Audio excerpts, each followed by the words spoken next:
I never imagined a 100-year-old oak tree could bring down a whole neighborhood. But that's exactly what happened after Karen decided she wanted total control over our HOA. That tree wasn't just old, it was heritage. My grandfather planted it the year he came back from war. It grew up with my family. Every photo, every birthday party, every memory somehow had that oak in the background. My mom used to say it protected our house like a guardian. Turns out she wasn't wrong. Just not in the way any of us expected. Karen moved into the neighborhood only 8 months earlier, right into the house across from mine. From the moment she arrived, she complained about everything. How people parked, what color people painted their garages, whose mailbox wasn't community approved. And every complaint came with a threat, usually disguised as a notice. She started by becoming a temporary board volunteer, and somehow within weeks appointed herself the HOA president. Nobody even remembered voting. She just showed up one afternoon with printed official-looking documents saying she'd been approved. Everyone laughed at first. Nobody took her seriously, but she wasn't playing. Within a month, she rewrote half the HOA rules, raised dues, and started issuing fines like she was running a federal agency. I watched my neighbors pay fines just to avoid dealing with her emails. Karen loved that control. She lived for it. And when she realized the oak tree gave shade to my yard, and hers didn't have one, she called it a visual imbalance affecting property value. Her words, not mine. So one morning I woke up to a bright orange violation notice taped to my front door. Apparently the tree was encroaching on HOA property, which made zero sense. My family owned this land longer than the HOA existed. I ignored the notice because frankly it deserved to be ignored. Karen hated being ignored. 2 days later, she walked right onto my lawn with a clipboard, like she was conducting a federal investigation. I asked what she was doing and she said sternly, "Documenting hazards." I laughed. She didn't. That night she emailed me a letter claiming the oak posed a safety danger and had to be removed within 14 days. This was the first time in my life I laughed at my computer screen. I blocked her email. Apparently that was considered an act of war. 3 more letters showed up over the next few days. One threatened legal action. One threatened emergency removal. And one said she'd already hired a tree service and sent me the invoice. That invoice? Over $4,000. I contacted the city myself. The city arbor department confirmed the tree was protected and registered as a heritage specimen. Removing it without a permit was illegal. That meant Karen didn't just need my permission. She needed the city's, and she wasn't getting it. When I told Karen the city blocked her request, she didn't blink. She claimed she had federal environmental clearance. I still can't believe she said those words out loud. There is no such thing. That's when she forged an arborist inspection report. I'm not kidding. She printed some online form, filled it out with pen like a kid doing homework, and signed someone else's name. It didn't even look like a signature. It looked like the word Carl scribbled in crayon. I emailed the actual arbor company. They responded within an hour saying Karen had never contacted them and they would be reporting the forged document to authorities. This is the moment most people would stop. Not Karen. 2 nights later, around 2:15 a.m., I heard chainsaws. I thought maybe the city was doing storm cleanup, but when I looked out the window, I saw headlights shining straight onto my oak tree. I ran outside barefoot, wondering which contractor would work at 2 a.m. But it wasn't a contractor. It was Karen, in a red jacket, chainsaw in her hands, standing at the base of my grandfather's tree, cutting into it like a villain straight out of a suburban horror movie. I yelled her name and she tried to hide the chainsaw behind her back like a kid hiding candy. She shouted over the engine, "This is HOA property. I'm removing a hazard." I told her she had no authority to do this. She screamed back, "I am the authority." Then she swung the chainsaw again. I grabbed my phone and started recording. She panicked and dropped the saw at her feet. When she tried to kick it away from me, it started bouncing on the ground, still running. Sparks flew. It almost hit her leg. So she started screaming. I attacked her. 2 in the morning. In my own yard. I told her police were on their way. She yelled back, "The police work for me."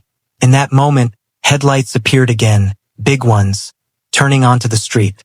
Karen immediately waved her hands like she was signaling help. The car door opened. It wasn't police. It was Sheriff Dalton, the sheriff of our county. Still in uniform because he was just finishing a shift.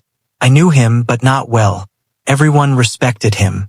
Karen, however, suddenly acted like she personally hired him. She ran to him yelling that I assaulted her and was threatening HOA property. She actually pointed at me and said, "Arrest him. Arrest him immediately." The sheriff didn't even look at her. He walked up to the tree and examined the cut. Then he asked her where her city permit was. That's when her confidence cracked. She stuttered something about HOA jurisdiction. He told her removing a protected heritage tree was a criminal offense. Then he asked very calmly who was operating the chainsaw. Karen blamed me.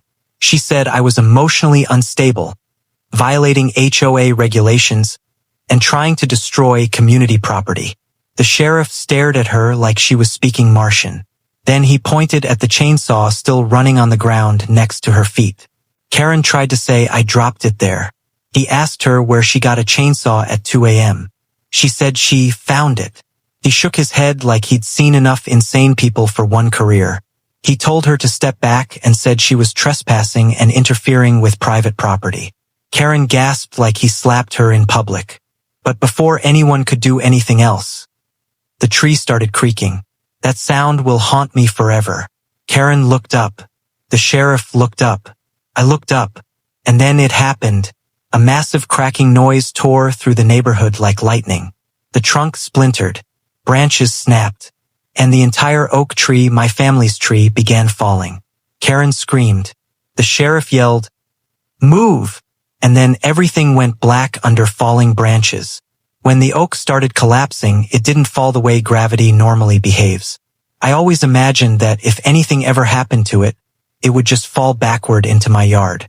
But the weight distribution must have changed. The cut Karen made was deep enough to shift the balance. The tree swung sideways like it was choosing its own landing spot. I hit the ground as branches smashed around me.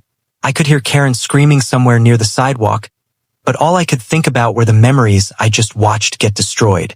Generations erased by a single act of HOA insanity. When the dust finally settled, I stood up slowly. My yard looked like a natural disaster zone. Splintered wood, crushed bushes, broken fence panels. The sheriff stood next to me covered in leaves and dirt. He wasn't even hurt. Somehow he managed to dodge everything. Karen was cursing into her phone demanding police backup for an act of domestic terrorism. Yes, those were her exact words. The sheriff approached her calmly and asked who she was calling. She screamed, "I'm calling the authorities." He said, "Ma'am, I am the authority." That's when she realized this wasn't going her way. She tried explaining the tree was blocking community infrastructure and she was simply performing emergency HOA duties. He didn't buy a word. He placed her under temporary detainment for trespassing, property destruction, and potentially cutting a protected tree. She screamed that she was the HOA president and he was required to obey her orders. He put her in his cruiser while she screamed the entire ride like someone kidnapped her. By morning, the entire neighborhood gathered around what used to be the oak. People cried. I didn't cry. Couldn't. I was still in shock. But while everyone was staring at the destruction, something else happened. Someone pointed toward the sheriff's property.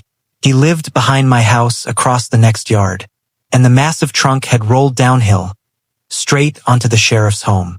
It didn't just hit it, it crushed part of it, caved the roof right in. Karen hadn't just destroyed my family tree. She had destroyed the sheriff's house. News vans arrived within 24 hours.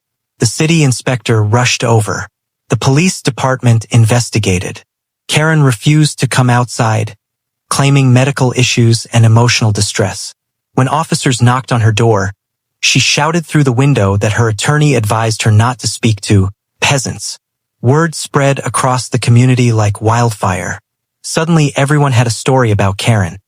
Times she threatened them, fined them, harassed them, or trespassed trying to inspect their backyards. Some neighbors showed emails. Others showed texts. One family had doorbell video of Karen cutting their sprinkler lines because she said their lawn was too green. Over the next week, a full investigation took place. And little by little, everything Karen had done came out.